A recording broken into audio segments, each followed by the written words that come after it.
Welcome to Pro Talk with the Mighty Ova. This is part 2 of our interview on race in professional sports with my good friend, Dr. Earl Ofari Hutchinson. Doc, I want to ask you about Cam Newton. He is facing something we don't see very much in the National Football League. He's coming back from injury. He's been the perennial starter in Carolina for a number of years, and you have a gentleman that's replaced him that's won 4 straight games. It looks like a lot of people are not saying that he is the inherent starter and could lose his position because of injury. Do you think that that race, or is this just going with the hot hand?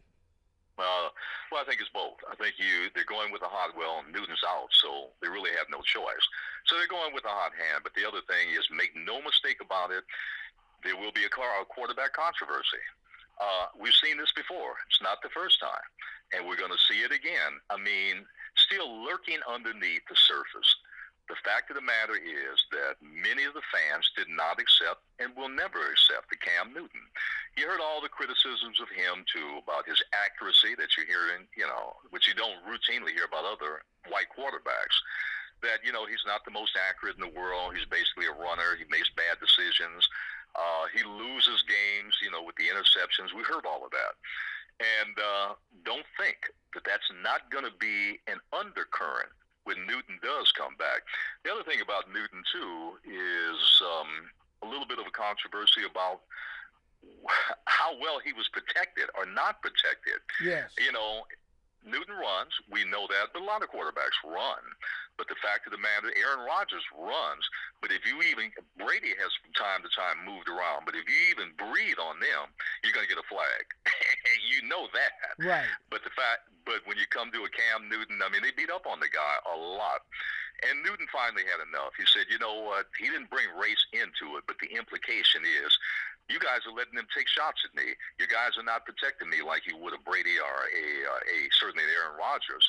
So I think, no, there's going to be that controversy. There's going to be a lot of folks saying, hey, we won with this guy. Let's keep winning with him. He's our kind of quarterback, not Newton. You're going to hear all kind of criticisms about Newton when he comes back.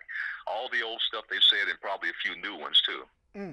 Doc, I want to talk about ownership in professional sports across the board. It seems that people of color are still not being given ownership opportunities in any of the professional leagues other than a couple in the National Basketball Association. How do you see that issue?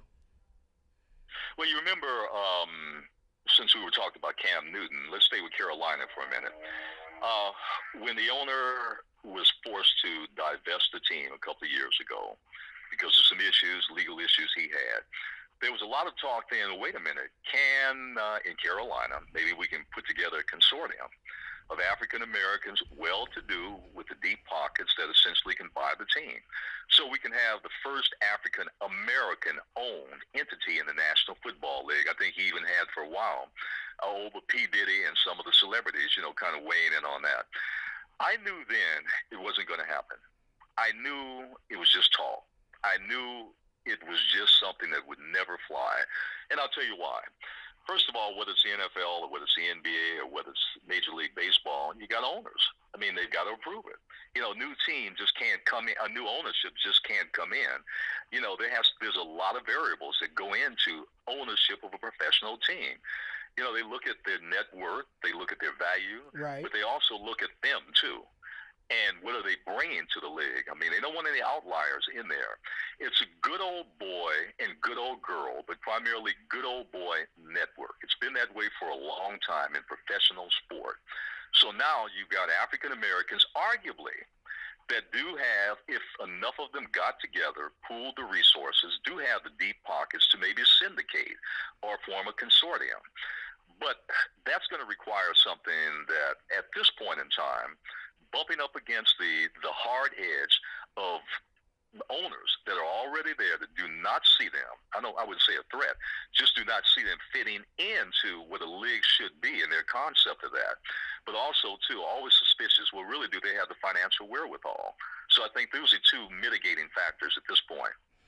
Also, liquidity, Doc. I had played a part in trying to get a African American owner in Carolina, and we had targeted a person, but he did not meet the standards that you were talking about that have been put in place by the owners that already exist, as far as $600 million in liquidity, 3 years of those on the books of tax returns, your net worth. Are these things being put in place to just eliminate the chance of there being a person of color in that position? Well, I wouldn't say it's deliberate, but again, who knows on that? Now, I would not say it's a conspiracy there, but the fact of the matter is, given the numbers that you just said, it doesn't have to be a conspiracy. Right. I don't think the owners ever really got together and said, Cap is not going to play in our league anymore, although, many of them certainly have that sentiment. Right. But the fact is, it just happened. So they put this very, very high financial liquidity standard in there for a reason. And the fact is, it's there and it's a barrier.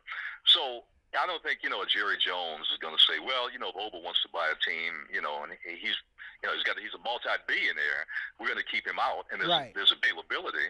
But the fact is, he doesn't have to say that because it's already in place to do that. Right. So that is going to be a tough one to get around. And the other thing, too, is there's also a character issue. It's not just money. They're looking now, you've got to be the right fit.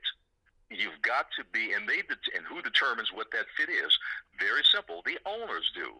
So there's a lot of scrutiny looked at a new owner coming in. Remember, Oba, let's shift to the NBA for a minute. Right. Out here in L.A., when you had Sterling, after he made a little racist stuff and, all the little stuff that he went through, and they said, enough of this guy, get him out of here. They forced him to divest with the L.A. Clippers. But even then, it wasn't a slam dunk who was coming in. They had to take a close look.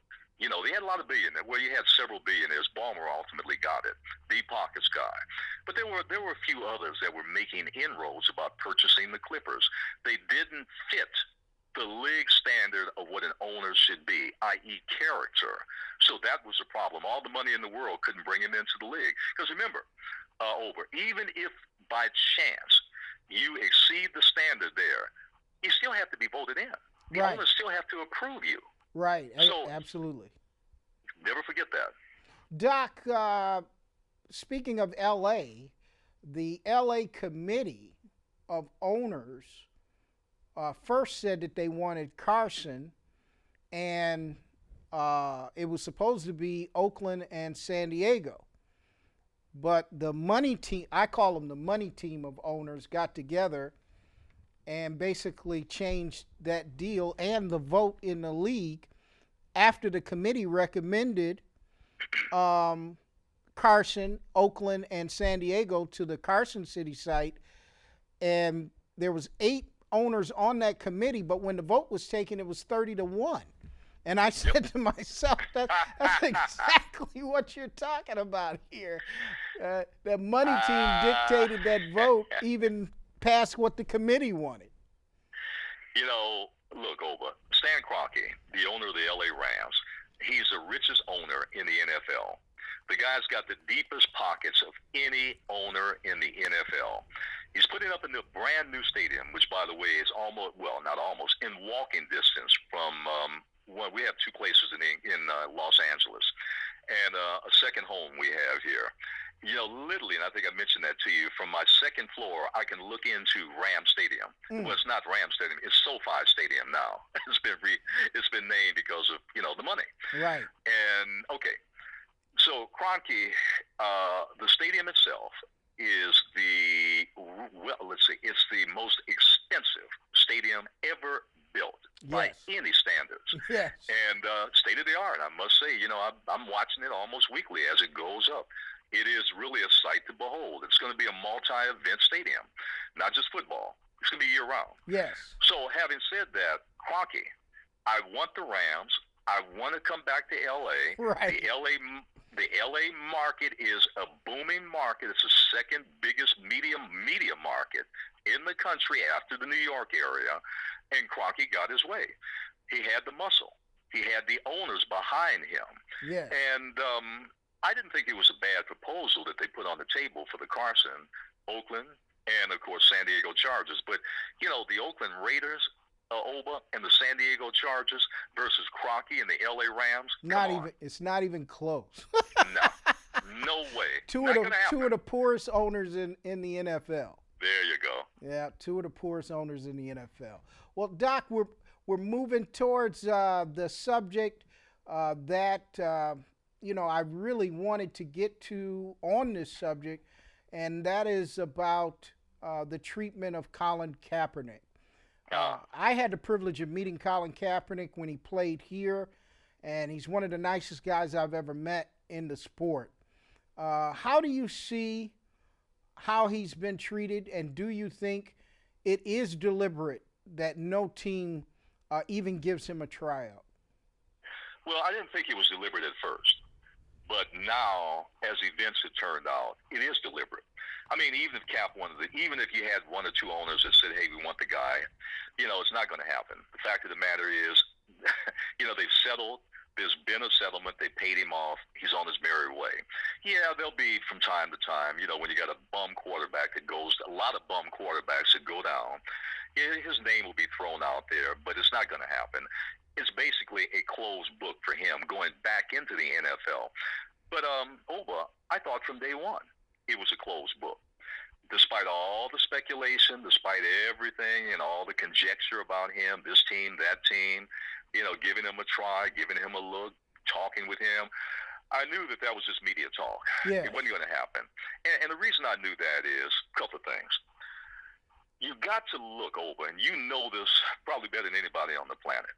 When you look at the nature of an NFL team and the NFL, it's a top-down.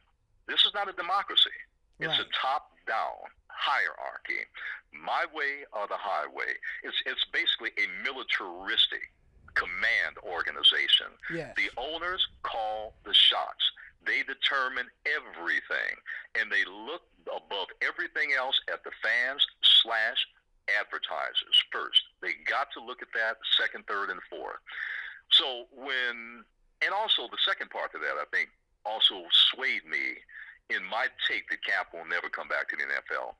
Not only is it a top-down command, it's also a very militaristic, and by that, patriotic. Yes. And there's no accident that you got to sit through, right. all the flag waving, the Air Force and the military and this and that. I mean, from day one, it's adopted all of the trappings of the military and super patriotism. So the third thing, you got to remember, Oba, I mean, your listeners, you well know this.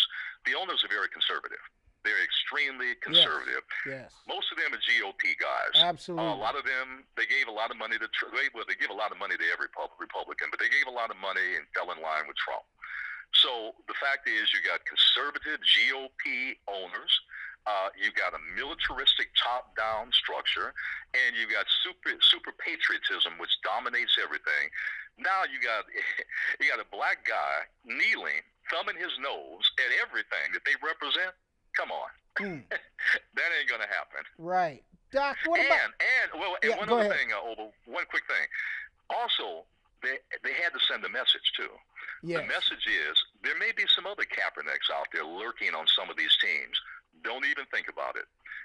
If you think about it, you're out, just like him. Yes, sir.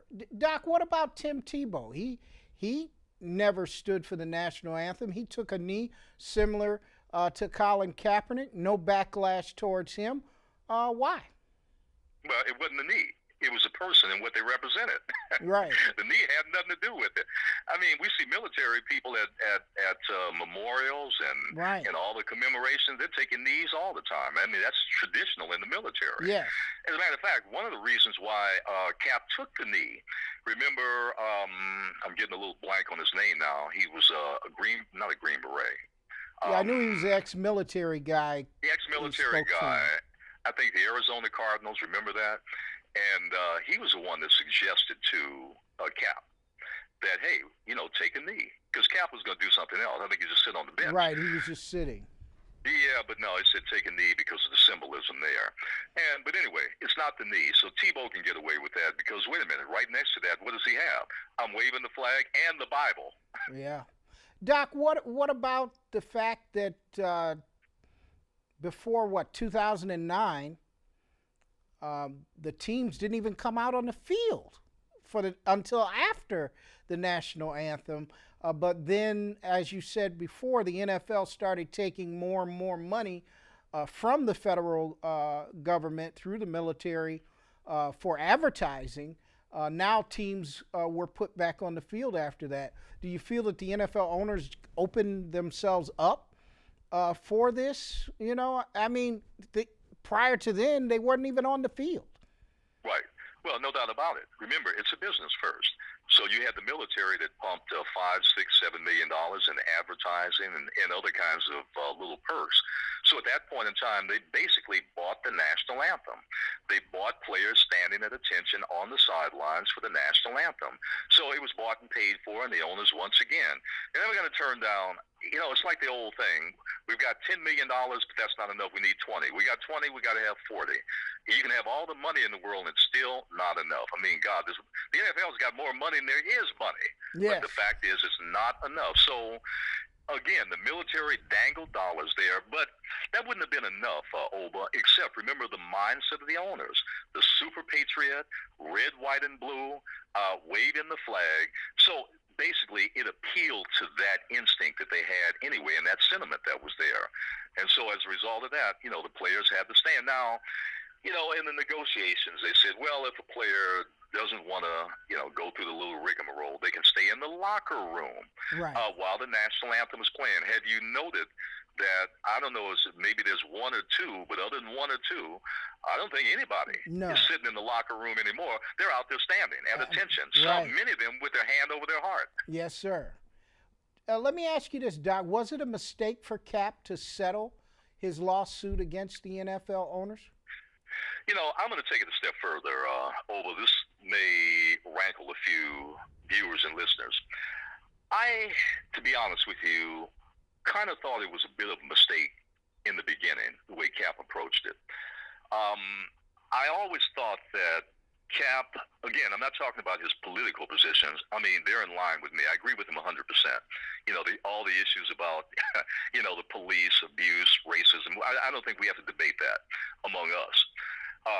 You know, he's right on point there. I got it, and you got it. I was just wondering if Cap couldn't have done it a little bit differently. In other words, rather than taking the knee, knowing that you're going to get the full weight of the NFL on you behind that, and really no support from the other players. Right. He really didn't get that support. You know, a few paid lip service to it, but no tangible support.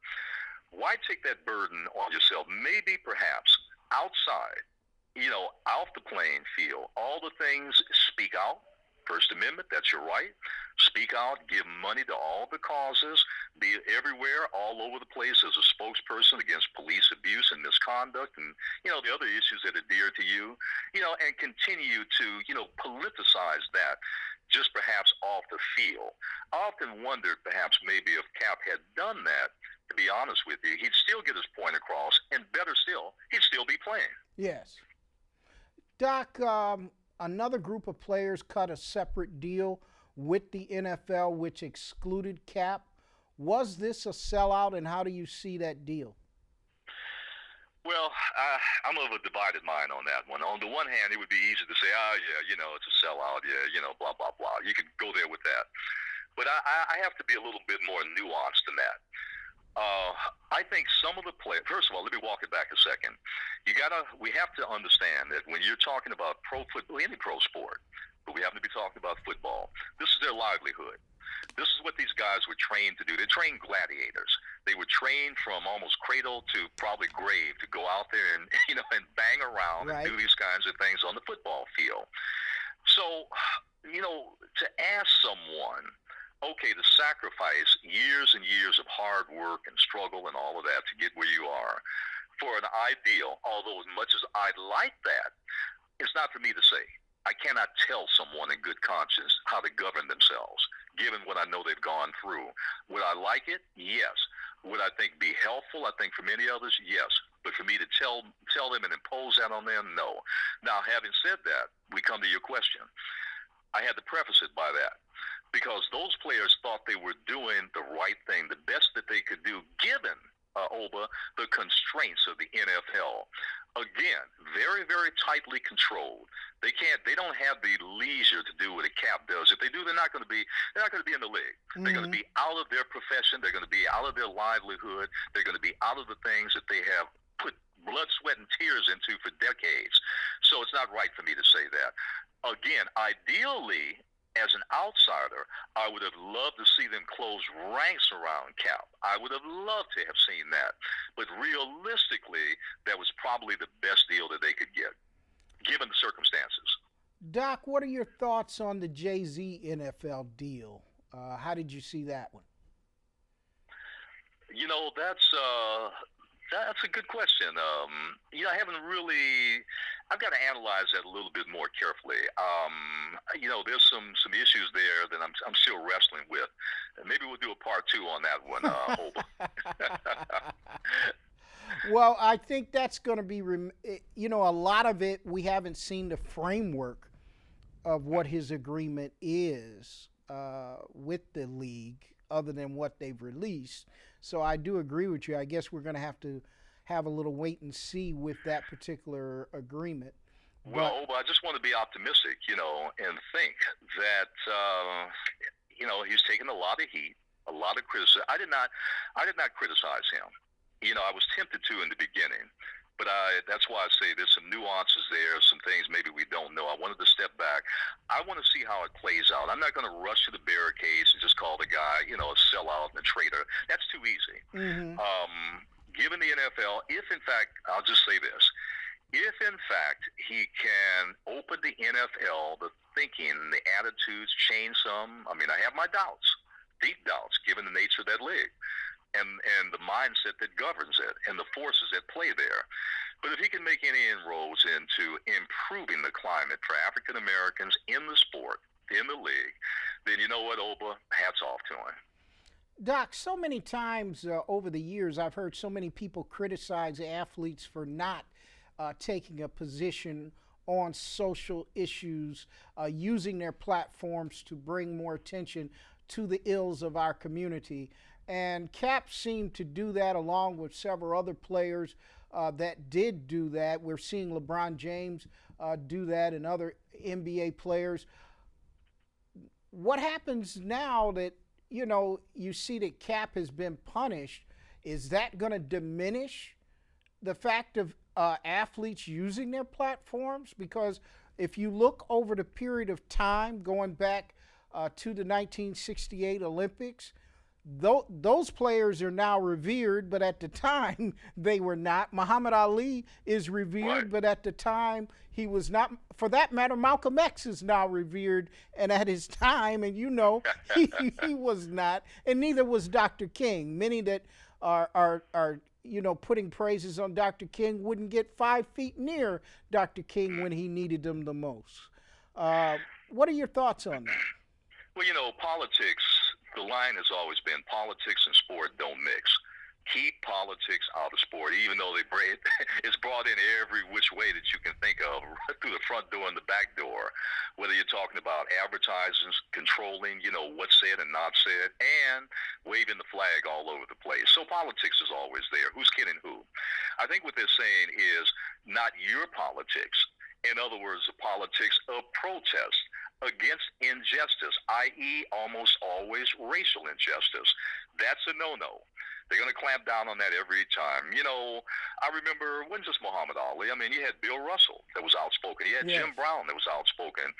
You had Arthur Ashe. He was outspoken. You had a lot of folk that were outspoken, but they paid a price for it. But they were able to do that for 2 reasons. One, because they were transformational figures. Russell, Brown, Chamberlain, to a little extent, Arthur Ashe, and a few others, Jabbar. Because, what are you going to say to you? Are you going to put them on the bench? You're going to run them off a team? They are the team. Right. So it was a little hard, plus the other thing, to remember the climate of the times. We're talking about the 60s when protest was in the air. It was an unstable time. And the climate was there, so they were moving in that climate. This is 2019. 2018, 2019, 2020, you have a whole different climate now, a whole different mindset, and you've got closing ranks on the part of owners that say any, and I mean even the least protest is a no-no. You're going to be out of a job. Of course, LeBron James can, say a few things here and there because he's LBJ. Right.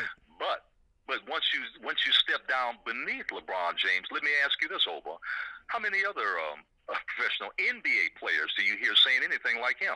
Right. How many? Very few. None. Very few. None. Right. So there it is. So there's your answer.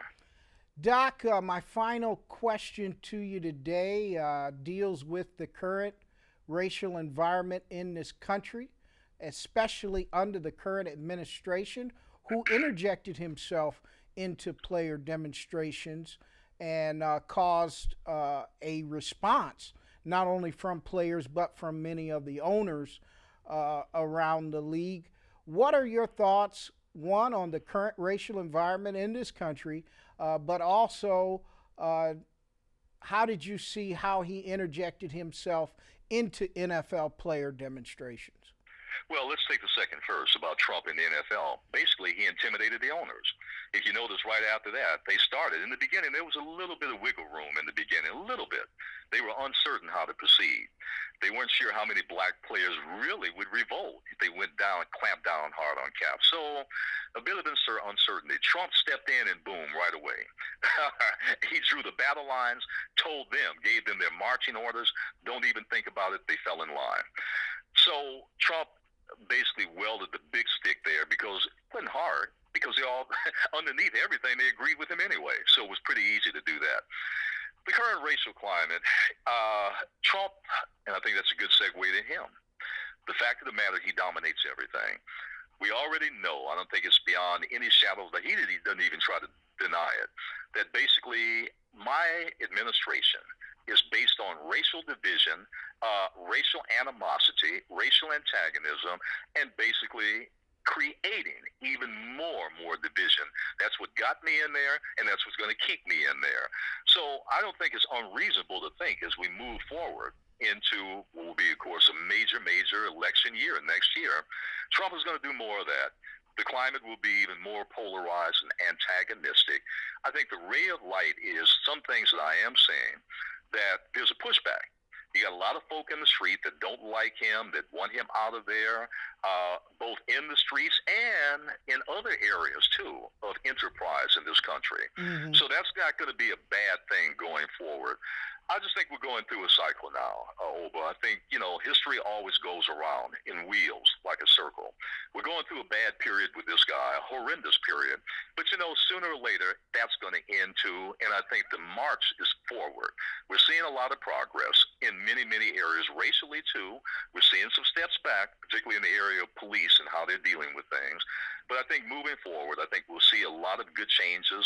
And I think that's a good thing. I just know that Oba and hopefully myself will be right there front and center to keep pushing those changes. Absolutely. Doc, can you, we're down to our last minute. Can you just tell my audience how they can hear your programs again? Also, what's your latest book you have out and how they can get that book? And also, people need to know that you are heavily into yoga and have been a tremendous influence in our community trying to upgrade our health standards. Well, kpfk.org on the web. We do a podcast, Facebook live stream. We do that on my Facebook pages. And, of course, if you're in the Southern California area, KPFK 90.7 FM. Yoga, I've done, actually 2 books on that. We have a web page on that. I don't think you can separate health and wellness, and I've been big on that, especially aging older black men. That's been my big thing. Among older African-American men, think about your body, because as your body goes, your mind goes. As your mind goes, your body goes. So that's all, that's very important. My latest book, Why Black Lives Do Matter, Middle Passage Press. You can get it on Amazon. All right, Doc. Thank you for being with me, sir. All right, my pleasure. Take care. Take care.